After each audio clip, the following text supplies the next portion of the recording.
with how my music impact them on that level, it's humbling, bro. It's a blessing. That's some gift from God. He don't get that to everybody. So, but that's a good feel to have people say that. You know what I'm saying? So that's why I say it's a gift. Like, yo, you saved my life. Some shit. Motherfuckers don't be saving lives. You don't say that to just nobody. Nobody give a fuck. Right. Your music translates. It went from your generation to moving on, and it's still translating. People are understanding. That's why I keep saying, and most of the internet keeps saying, one of the greatest comebacks they ever seen. This a crazy comeback.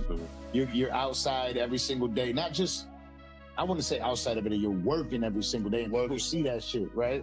And they appreciate that shit. To the new generation, I love that. One of the people we seen pop up at your events, not on no controversial shit, was Dave East.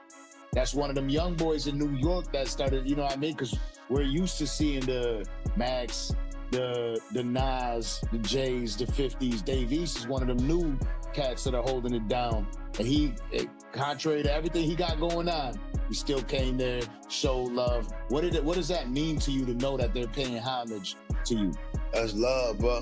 And shout to East, right? That's bro, right? Bro was taking heat. This is what I'm saying. The world's so fucked up.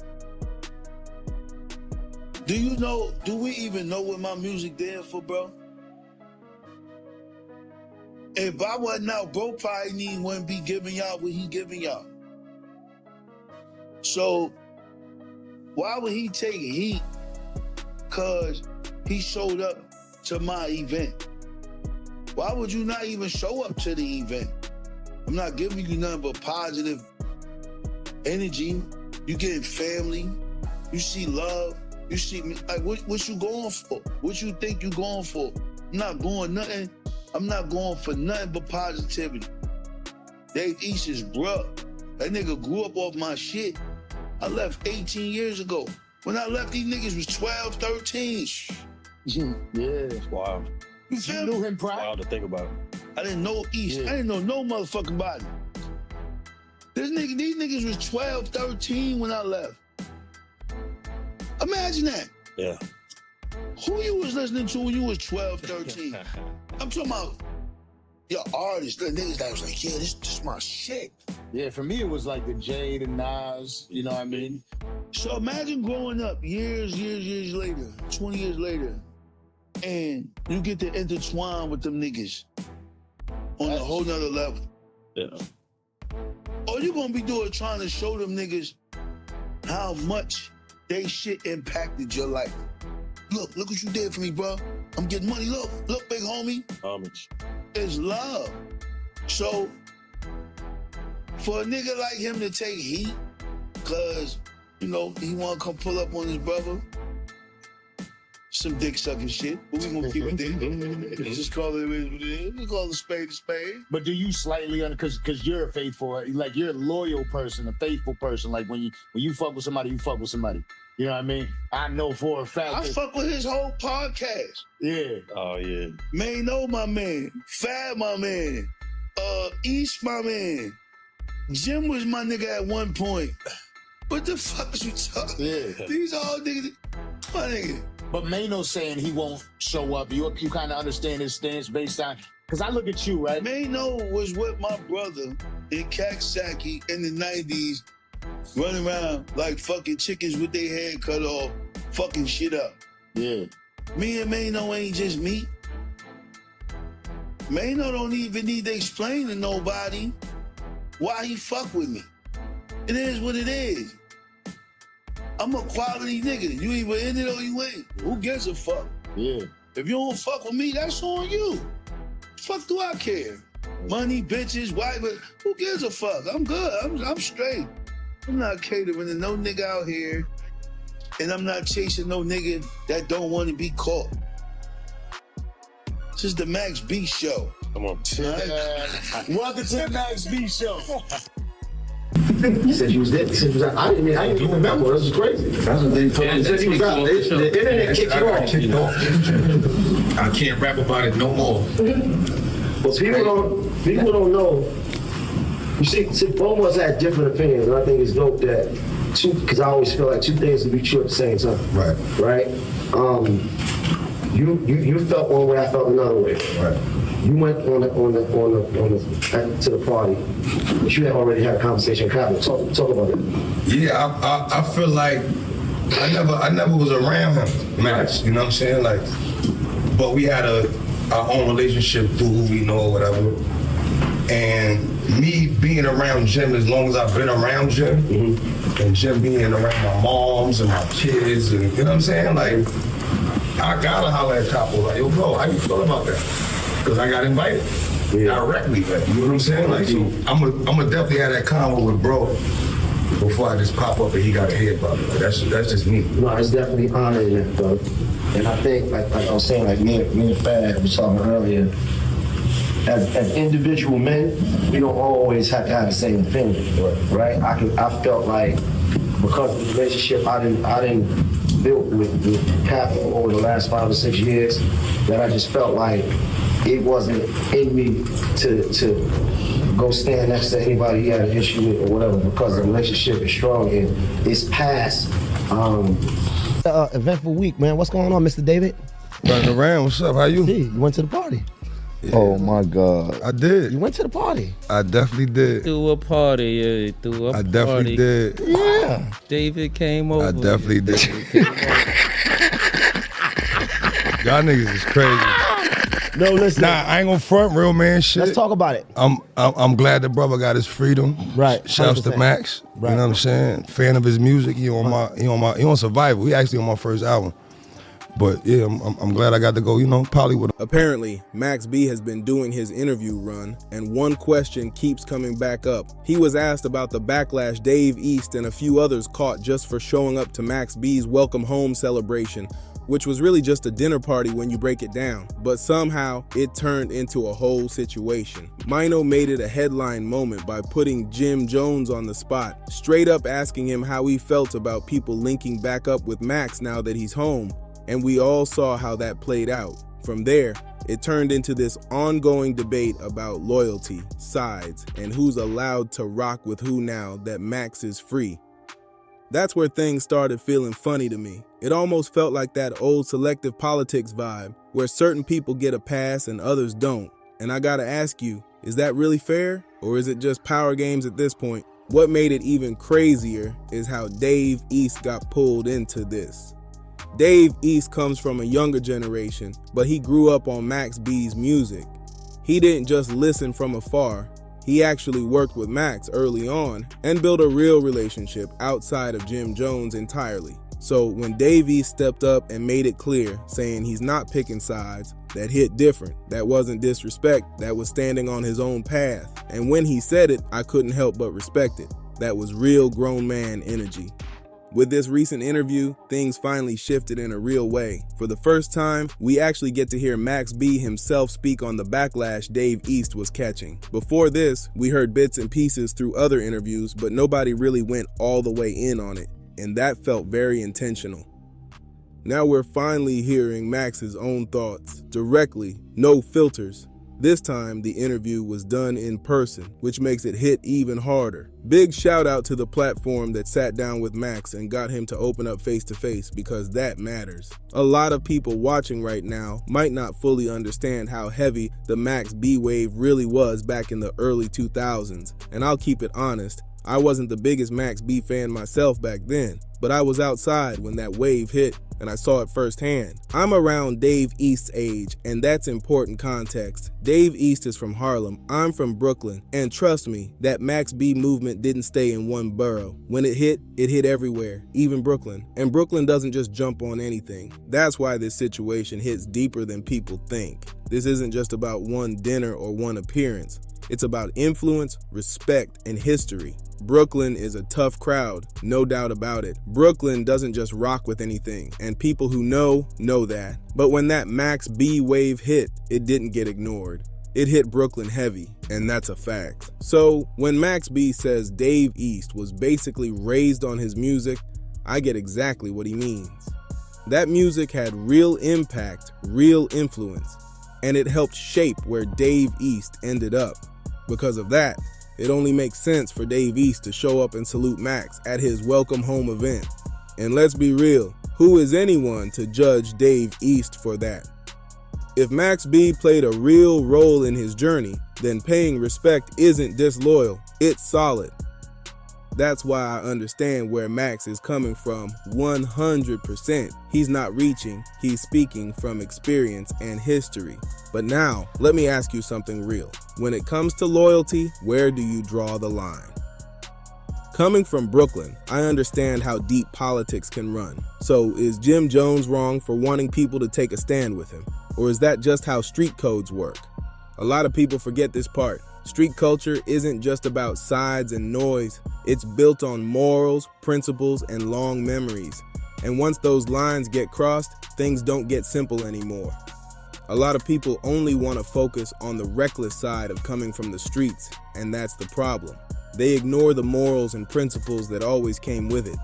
Back in the day, people were outside all day, but they still held the door for older women and looked out for the kids in the building. That was part of the code too. Protection, respect, and responsibility mattered just as much as anything else. It wasn't just chaos, there were rules to it. That's why, morally, I don't think someone like Jim Jones should expect Dave East to jump into his personal issues with someone who doesn't even involve Dave. That's not standing tall. That's dragging someone into something that isn't theirs. Especially when you look at the bigger picture. Max B didn't come home spreading negativity. He hasn't been out here throwing shots or calling names. Outside of that one moment people always bring up when Funk Flex played the song on stage, there hasn't been anything reckless coming from Max. Even in this interview, Max didn't say anything negative about Jim Jones. Not one line, not one direct jab. So that matters. Because real loyalty isn't about forcing sides, it's about respecting boundaries. If loyalty means you have to turn against someone just because I don't like them, then that's a bad definition of loyalty to me. There's no morals in that at all. Loyalty shouldn't mean moving off someone else's feelings when there's no real issue happening right now. From a moral standpoint, it should be simple. If me and that person aren't actively going at each other, then why stop someone from showing respect? Especially when that person played a real role in their life and growth. If I put myself in Jim Jones' shoes, I'm being real with it. I'd say, go to that event. That's your guy. That's what you were raised on. And that history matters. Go show respect, go show love, and keep it clean. Honestly, I'd even want someone to go as a sign of peace, as a message that there's no active tension and no reason for things to stay weird. Sometimes presence alone speaks louder than words. So let me ask you, wouldn't that be the smarter move instead of forcing sides? Now don't get it twisted. When you look back at some of the old statements made during the Max and Jim situation, things definitely got personal at points. Nobody is denying that. But that was then, and this is now. The real question is, do old moments have to control every move today, or is there room for maturity and growth? Things definitely got out of hand, but the real issue is this. A lot of people involved didn't even have anything to do with the original problems. And that's where it starts going left. I've said this before and I'll say it again. This situation is bigger than just Jim and Max. There are layers to this. You're talking about Cam, Jim, history, relationships, and the entire New York scene. This moment could have been used to bring unity, pride, and respect back to the city that built hip-hop. Instead, it turned into politics and ego games. Everybody wants to be the boss. Everybody worried about how things look, and nobody wants to bend. But when you put a room full of bosses together, that's when real insecurity starts showing. That mindset where everyone has to fall in line under one person, that's what's really hurting things right now. It kills growth, it kills unity, and it keeps old issues alive longer than they need to be. Now, give credit where it's due. Max B came home after nearly 17 years with a positive mindset. And yes, the history is real, nobody is denying that, but if you paid close attention to his response, it wasn't loud or reckless. It was calm, controlled, but still carried weight. If you caught the tone, you could hear the message between the lines. When he was asked about Dave East showing up to the dinner and Maino's reaction, Max didn't take the bait. And that says a lot. At a certain point, this whole thing started getting framed as a loyalty test, and that's where it really went sideways. Words got thrown around that were clearly meant to trigger emotions, and that's exactly what people ran with. But here's the part that gets skipped a lot. Jim Jones never went on record telling anyone not to attend Max B's dinner. That part matters. He never publicly said, "Don't go," or tried to block anyone from showing love. What really sparked this was how the questions were asked. It started when Jim was pressed about Max coming home, and the answer didn't land the way some people expected. Then, on the very next episode, the narrative suddenly shifted to, "I can't be seen at Max B's dinner," which felt random and forced. That's where it started looking messy. Instead of letting things breathe, certain people kept pushing the topic, trying to squeeze a moment out of it. And when you keep poking at a situation, eventually it's going to blow up. So when Max responded the way he did, the message wasn't really about disrespect. It was about calling out the behavior. People chasing attention, picking sides, and turning a calm moment into drama. And let's be honest, nobody involved is young anymore. This isn't rookie behavior time. At this stage, the expectation should be maturity, not constant testing. Now here's a real question. How do you think Maino and Jim Jones are going to take that comment from Max? When Max made that statement calling out the behavior, that wasn't a light line. That was something people were always going to react to. And this is where things get interesting. I rock with Maino. I've said that plenty of times. I've been around him before, solid guy, no question. But I've started noticing some clear similarities between Maino and 50 Cent, and I don't hear many people talking about it. It's not about personalities, it's about strategy. The way they move is very calculated, very mental, very deliberate. When they decide to lean into an issue, they don't just brush it off. Maino has that same trait. When he wants to press a topic, he presses it smart, but he presses it hard. He doesn't let things slide, and he doesn't always take the bigger man route either. And that's not necessarily a bad thing, it's just an observation. I'm watching it happen in real time. When Maino feels a certain way, he's going to address it, and he's going to stay on it. That's where the comparison to 50 starts making sense. Both of them know how to apply pressure without rushing it. They play the long game, and they don't forget. Here's the real question I keep coming back to. Could this eventually turn into a clash between Maino and Jim Jones down the line? Because the way I see it, Jim moves like he views himself as a big homie in that circle. I don't know why, but that's the energy I pick up. It feels like Jim plays that older, guiding role with the rest of the people on that show. Maybe I'm overanalyzing, but I pay attention to patterns, and certain things don't go unnoticed. And honestly, I get what Max B was hinting at. Respectfully, some of the movement around this situation feels shaky. Not loud, not wild, just a little off if you really look at it. At the same time, everybody is playing politics. One minute people want to take the high road, and the next minute they jump right into clowning and stirring things up. That flip happens fast. You see it across the board. You see it with Cam. You see it with 50. They'll gladly lean into trolling if the moment calls for it. And yeah, they're grown men, but let's keep it real. Everybody has their childish moments sometimes. We all laugh at things we see online, even when we probably shouldn't. That's just human nature.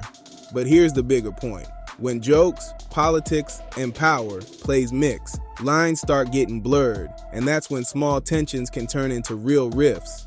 Honestly, I don't even know if this really turns into anything serious. Haven't these guys had issues before and cleared them up quick anyway? That's why this feels like wasted time right now. Because let's be real, 5 or 10 years from now, a lot of these younger kids aren't even going to care about this era like that. Some of them already asking, who is Max B? Who is Jim Jones? That's not hate, that's just a different generation. They didn't grow up during that time, so the assumption that this is going to stay hot forever just isn't realistic. That window doesn't last forever, and everybody knows it. That's exactly why you see so many people jumping into podcasting right now. Everybody trying to tell their story, lock in their legacy, and control their narrative while people are still listening. Now, before you go, make sure you subscribe to Dripzine so you don't miss what's next. Hit like, share this video, and drop a comment with your take. It all helps. And don't forget to click the Hype This Video button. It's free and it really supports the channel. Appreciate you for rocking with me. Real talk.